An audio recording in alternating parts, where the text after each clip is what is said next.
تعلمون علم اليقين لترون الجحيم ثم لترونها عين اليقين ثم لتسألن يومئذ عن النعيم إلى آخر الآية خيركم من تعلم القرآن علمه كما قال عليه الصلاة والتسليم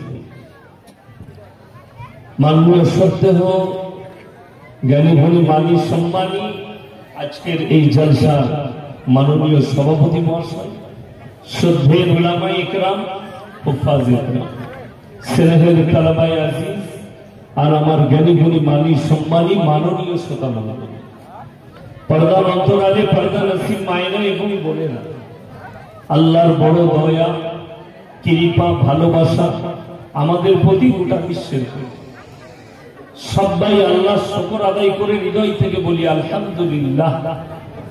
তারপরে পরে বিশ্ব নবী জনাবে মুহাম্মদুর রাসূলুল্লাহ সকলে বলুন সাল্লাল্লাহু আলাইহি ওয়াসাল্লাম, তিনার প্রতি শত কোটি দরুদ বর্ষিত হোক, বলুন আমিন সুম্মা আমিন। সবাই একবার দরুদ ইব্রাহিম পাঠ করি, আল্লাহুম্মা সাল্লি আলা মুহাম্মাদিন ওয়া আলা আলি মুহাম্মাদ কামা সাল্লাইতা আলা ইব্রাহিম ওয়া আলা আলি ইব্রাহিম ইন্নাকা হামিদুম মাজিদ। আল্লাহুম্মা বারিক আলা মুহাম্মাদিন ওয়া আলা আলি মুহাম্মাদ কামা বারাকতা আলা ইব্রাহিম ওয়া আলা আলি ইব্রাহিম ইন্নাকা হামিদুম মাজিদ। গুড়ি কয়েক কথা আলোচনা করব, আল্লাহ আমাদের সকলকে আমলের তৌফিক দান করুন, বলুন আল্লাহুম্মা আমিন। এক নম্বর, ইসলামের যে বুনিয়াদ আল্লাহ পৃথিবীর বুকে রেখেছেন ওটা শিক্ষার দ্বারা, এডুকেশনের দ্বারা রেখেছে। প্রথম যে কোরআনের আয়াত অবতীর্ণ হল, জিবরিল আমিন নিয়ে নবীজি সাল্লাল্লাহু আলাইহি ওয়াসাল্লাম গারে হিরার মধ্যে ছিলেন, আর প্রথম আয়াত হচ্ছে ইকরা বিসমি রাব্বিকাল্লাযী খালাক। হে নবী পড়ো, শিক্ষার উপরে, এডুকেশনের উপরে। আর পৃথিবীর ইতিহাস বলছে যে জাতির কাছে শিক্ষা নেই, এডুকেশন নেই, সেই জাতি পিছিয়ে। সেই জাতিকে ব্যবহার করা খুব সহজ, সেই মানুষকে ব্যবহার করা খুব সহজ। আমাদের এই ভারতবর্ষে সব থেকে পিছিয়ে পড়া জাতির নাম কি? না, মুসলিম নয়, আদিবাসী, যাদেরকে আমরা গোদা বাংলায় সাঁওতাল বলে থাকি। ঝাড়খণ্ডে আছে, বিহারে আছে, আর পশ্চিম বাংলার মধ্যে বাঁকুড়া জেলা, পুরুলিয়া ডিস্ট্রিক্ট আর মেদিনীপুরের পাশে ঝাড়গ্রাম জেলা, এই কটা জেলায় আছে। এদের কাছে এডুকেশন যে জাতির কাছে থাকে না, তাকে কিভাবে ব্যবহার করা যায় তার একটা উদাহরণ দিচ্ছি। আমি যদিও রাজনৈতিক বক্তা নয়, খড়গপুরে একটা 2 বছর আগে মিটিং ছিল, মিটিং যে কোনো রাজনৈতিক দলের, তো বহু মানুষ সেখানে জড়ো হয়েছে, সবারই হাতে ঝান্ডা আছে। তো কিছু আদিবাসী মা বোন ভাই গেছে, তাদের হাতেও ঝান্ডা আছে। তো একজন মিডিয়াওয়ালা একটা আদিবাসী মা বোনকে জিজ্ঞেস করছে যে কার মিটিং এ এসেছিস? তার হাতে আছে একটা ঝান্ডা, সে নাম করছে আর একটা অন্য দলের, মানে সে জানে না আমি কার মিটিং এ এসেছি। তাকে জিজ্ঞেস করছে কিসের জন্য এসেছিস? সে উত্তর কি দিল জানেন? 500 টাকা আর 1 প্যাকেট বিরিয়ানি দেবো বলেছিল।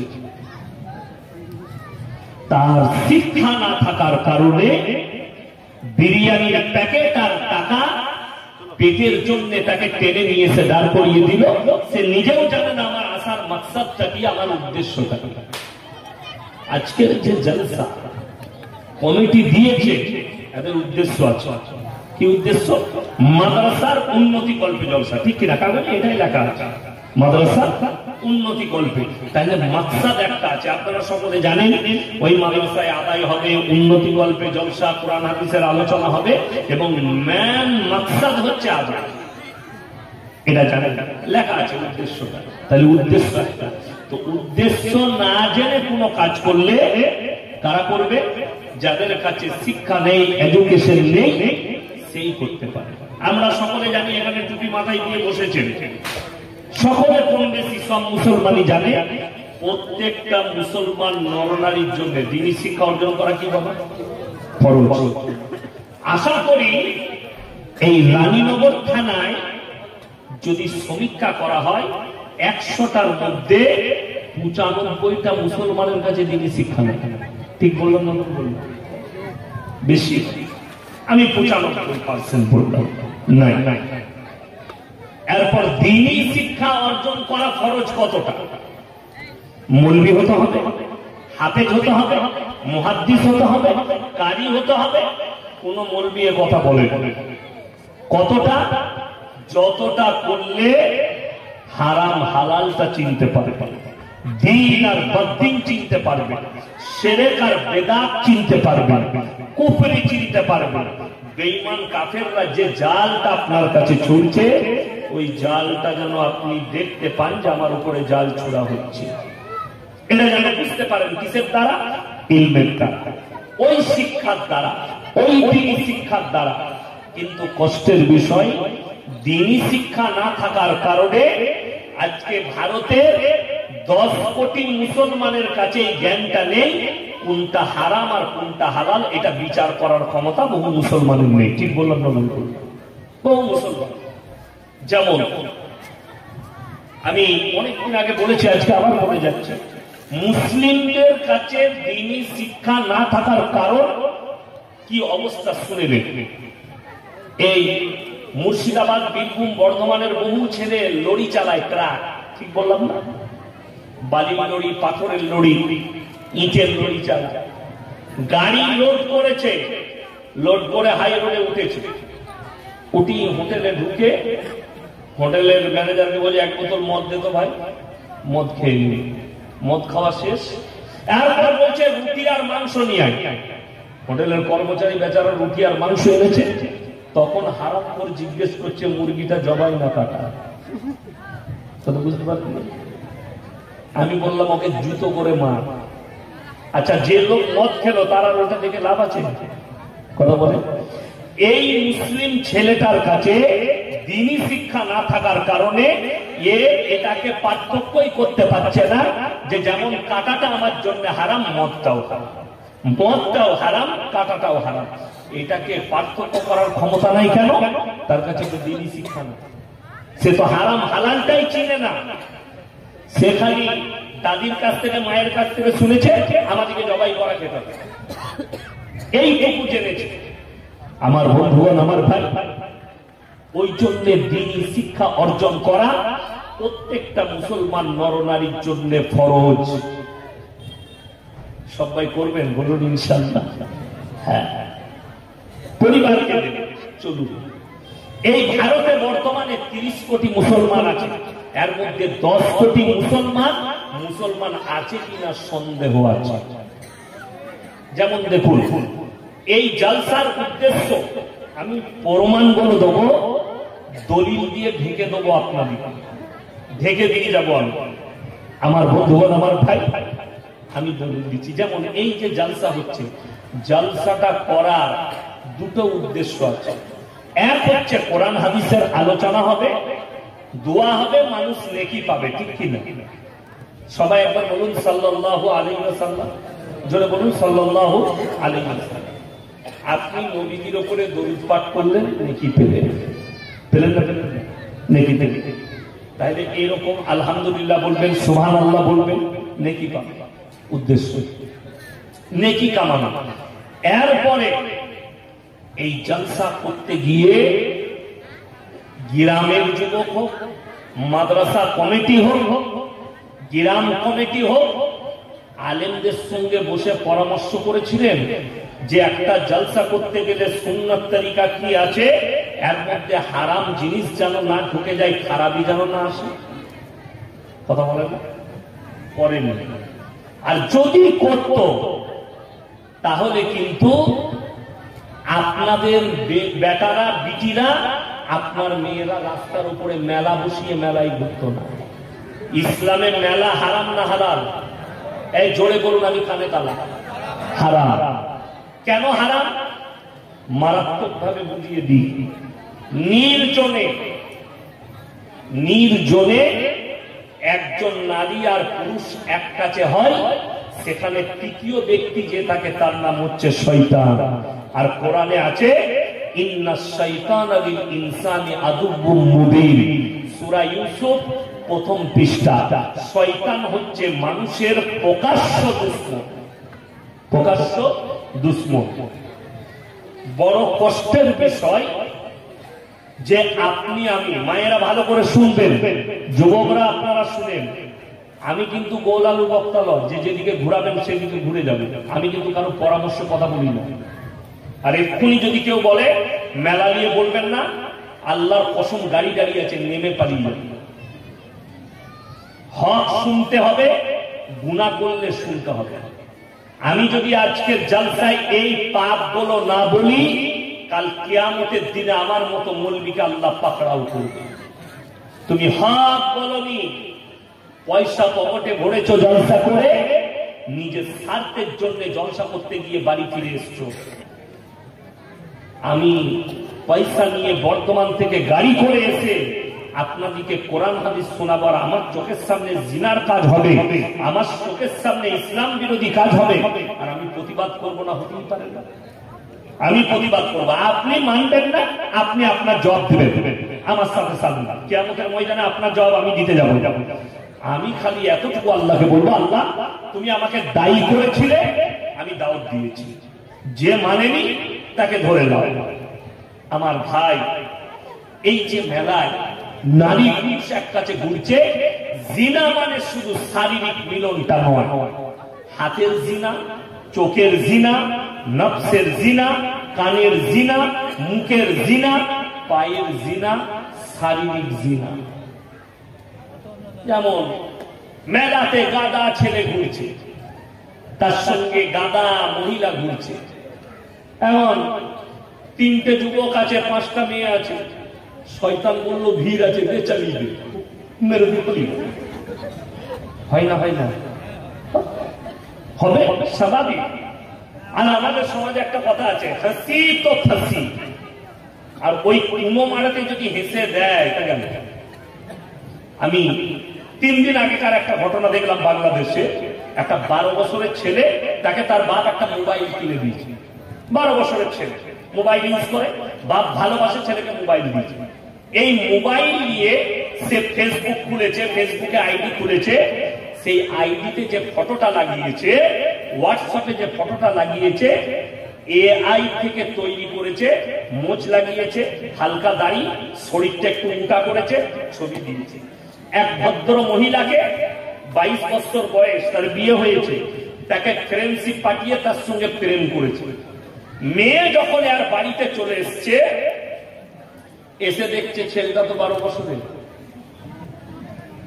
বাপের নাম বলছে, ঠিকানা ঠিক বলছে, ছেলের নামটা ভুল বলছে। ছেলেকে যখন দেখা যায় এই ছেলেটা, বলে না, সে একটু হাট্টা হাট্টা মোচ আছে, দাঁড়িয়ে আছে। ছেলেটাকে জিজ্ঞেস করলো, এই সত্যি করে বলতো ঘটনা কি? বললে আমি তো ওনার সঙ্গে টাইম পাস করছিলাম, আমি নিজের ছবিটা এআই থেকে মোচ খোঁচ লাগিয়ে ছেড়ে ফেলেছি। তাইলে এই বাপ যে মোবাইলটা দিয়েছে তার সন্তানের হাতে, তার দ্বারা একটা সংসারের ক্ষতি হলো না? হলো না? সে তো তার স্বামীকে ছেড়ে পালিয়ে এসছে। আমি এই ছেলের কাছে থাকবো, ছেলে 12 বছরে। আমার বন্ধুগণ, যাদের বিটি, যারা মা বসে আছেন, মেয়েকে মাগরিবের আগে সাজিয়ে, মাথায় ফুল লাগিয়ে, দামি পোশাক ঈদের দিনের মতো পরিয়ে বার করে দিয়েছেন, যা মেলায় ঘুরবা। সেই মার আগে জাহান্নামে যাবে, সেই বাবার আগে জাহান্নামের পথ অতিক্রম করবে, যেহেতু তুমি তোমার মেয়েকে জিনার রাস্তায় ঠেলে দিয়েছো। আমি দাওয়াত নিয়েছি, পয়সা নিয়েছি, জলসা আমি করতাম না, ফিরে চলে যেতাম। আমি প্রথমেই বলেছিলাম টাকা ফেরত নিয়ে নেন, আমি বাড়ি চলে যাচ্ছি। এই ধরনের হারাম কাজ হবে আর জলসা হবে। আজকে কি দোয়া করবো আল্লাহর কাছে? কত জিনা হয়ে গেছে এই মেলা, কত ছেলে গায়ে হাত ধরে টানাটানি করেছে, কত ছেলে আজকে একটা মেয়ের সঙ্গে সম্পর্ক করে নিয়েছে, আপনার আমার জানাই নেই, তাই না? কত কষ্টের বিষয়। তাহলে হারাম জিনিসকে আপনি হালাল করে নিয়েছেন। কে বলল জলসা করলে মেলা বসাতে হবে? আমি চ্যালেঞ্জ দিয়ে বললাম, সভাপতি সাহেব আমার বন্ধু মানুষ, মুফতি সাহেব খেতে গেছে, কোন জায়গায় গেছে, ওনাকে স্টেজে ডেকে নিয়ে আসুন। আমি চ্যালেঞ্জ করে বললাম, কোন বাপের বেটা মৌলবি মুফতি যদি বলে জলসা করে মেলা বসিয়ে সেই টাকাটা নিয়ে মাদ্রাসার মসজিদ চালাতে হবে, ওই রকম মাদ্রাসা মসজিদ ভেঙে দেওয়া দরকার। যদি ওই টাকায় উদ্দেশ্য থাকে যে মেলা বসিয়ে ছেলে মেয়ে এক কাছে করে জিনার আড্ডাখানা খুলে সেই টাকার দ্বারা আমরা মাদ্রাসা মসজিদ চালাবো, ওই মসজিদে না নামাজ হবে না ওই মাদ্রাসায় বরকত আসতে পারে। কে বলল ওই টাকার দ্বারা মাদ্রাসা চালাতে হবে? আরে আপনারা এত হাত বাড়াচ্ছেন, এত জলসাই দিচ্ছেন, কেন মেলা বসাতে হবে? তার টাকায় কেন? মেলা অন্য দিনে বসিয়েলেন, সে তো মুর্শিদাবাদ, তাহলে আগেকার যুগে যা ছিল তাই আছে, খালি কি পাল্টিয়েছে? আগে যাত্রা পালা হতো, ফাংশন হতো, এখন জলসা হচ্ছে, মেলাটা মেলাই রয়ে গেছে। ঠিক বললাম না ভুল বললাম? রাগ করবেন, আমি বাস্তব বলছি। আপনি আমার বর্ধমান জেলায় চলুন, একটা জলসায় মেলা লাগাতে পারবেন, একটা জলসা, কোন দোকানে বসে, অবাক হবেন আপনি। আমি সেদিনে বীরভূম ডিস্ট্রিক্টে জলসা করলাম, গত পরশু বারবেটা এক স্টেজে ছিলাম, আমরা একটা দোকান নেই, একটা দোকান নেই। আপনাকে কি বলবো? আর আপনি এমন মেলা বসিয়েছেন, পুরুষ মরদ গায়ে থেকে যাচ্ছে। আপনি জানা আছে কত পাপ, কত গুনাহ? আল্লাহ হেফাজত করুক, বলুন আমিন। নাম্বার 2, আমাদের সবাই দাবি করি আমি মুসলমান। এরপর আমি বলে দিচ্ছি 10 কোটি মুসলমান নেই। আপনি শুনেলেন, সুদ খাওয়া হারাম না হালাল? বাবা হারাম তো। তাইলে রানীনগর থানায় একটা মুসলমান সুদ খায় না? কথা বলে না? খায়, অনেক আছে, তাই না? অথচ কোরআনে কি আছে? ওয়াহাল্লাল্লাহুল বাইয়া ওয়া হারামাল রিবা, সুদ তোমাদের জন্য হারাম, ব্যবসাকে হালাল করেছি। রাসূল আকরাম সাল্লাল্লাহু আলাইহি সাল্লামের হাদিস, কোন ব্যক্তি যদি 1 টাকা সুদ খায়, নিজের মায়ের সঙ্গে 36 বার জিনা করার সমান পাপ করলো, বলুন নাউজুবিল্লাহ। এরপর আমি সুদের বয়ান করছি, সকালবেলায় রানীনগর এলাকার চায়ের দোকানগুলো খালি খোঁজ দিবেন, সুদখোর মালপটা আমাকে গাল দিবে, ও বাজে হুজুর, বাজে বলবি। কারা? সুদখোর। আচ্ছা বলুন তো, আমাকে যদি সুদখোররা গাল দেয়, সুদ হালাল হবে? আমাকে একচর মারলে সুদ হালাল হবে? আল্লাহর কসম না, সুদ হারাম। মদ হারাম না হালাল? কথা বলে হারাম। আমি আপনাকে আপনার রানীনগর থানায় দেখিয়ে দেবো, মুসলমান মদ পান করছে, মদ বিক্রি করছে মুসলমান, গাঁজা পান করছে মুসলমান, গাঁজা বিক্রি করছে মুসলমান, হিরোইন পান করছে, হিরোইন বিক্রিও করছে মুসলমান। এর থেকে দুঃখ কি আছে? হারামের উপরে ভরসা। লটারি টিকিট হারাম না হালাল? হারাম। আপনাকে আমি শেখপাড়া থেকে স্টার্ট করে দেবো। শেখপাড়া বাজারে চলুন, মুসলমান লটারি কাটছে, মুসলমান লটারি কাউন্টার খুলে বসে আছে, ব্যবসা করছে। ঠিক বললাম না ভুল বললাম? শুধু শেখপাড়াই নয়, শেখপাড়াই দেখাবো, রানীনগরে দেখাবো, গোদনপাড়ায় দেখাবো, ইসলামপুরে দেখাবো, দৌলতাবাদে দেখাবো, বহরমপুরে দেখাবো, চুনেখালিতে দেখাবো, বেলডাঙায় দেখাবো, সারগাছিতে দেখাবো। যে বাজারটাই বলবেন আমি মুসলমানদের কাউন্টার দেখিয়ে দেবো, হারামখোর লটারির টিকিট বিক্রি করছে। এরপরে আপনি প্রশ্ন করবেন, হুজুর এত জলসা, এত বয়ান, এরা ছাড়ে না কেন? তার কারণ একটাই, সুদখোর সুদ ছাড়তে পারছে না। জান্নাতে যাবার খুব সহজ রাস্তা আমাদের দেশে। জান্নাতে যাওয়াটা সহজ নয়। মানুষ মরে গেলে মিলাদ হয় না? হয় না? কথা বলে, খানা করে মিলাদ হয় 40। সারা জিন্দেগি সুদ খেয়েও জীবনটা সুদের উপরে কেটে গেল। হারাম জানার পরেও জিদ করে সুদ খেয়ে জীবন কাটালো। এই লোক যখন মারা যাচ্ছে, হুজুরকে দাওয়াত দিচ্ছেন, দেশি মুরগি দিয়ে ভাত দিয়ে, হুজুর দোয়া করে জান্নাতে ভরে দিচ্ছে। শুধু ওইটা লয়, এই যে জলসায় আমার আগে আজিজুল আমার খুব ঘনিষ্ঠ বন্ধু, আমার বর্ধমানে গেলে আমার বাড়িতে খানা খাই, আমি এদিকে এলে ওর কাছে খানা খাই। তো আমার আগে আদায় করছিল না, করছিল। এখন হুজুর আজিজুল ভাই তো আর জানে না কোন মালটা সুদ আর কোনটা লটারিওয়ালা। এই মাদ্রাসার জলসা হয়, মসজিদের জলসা হয়, আদায় হয়, সুদ করে এসে হুজুর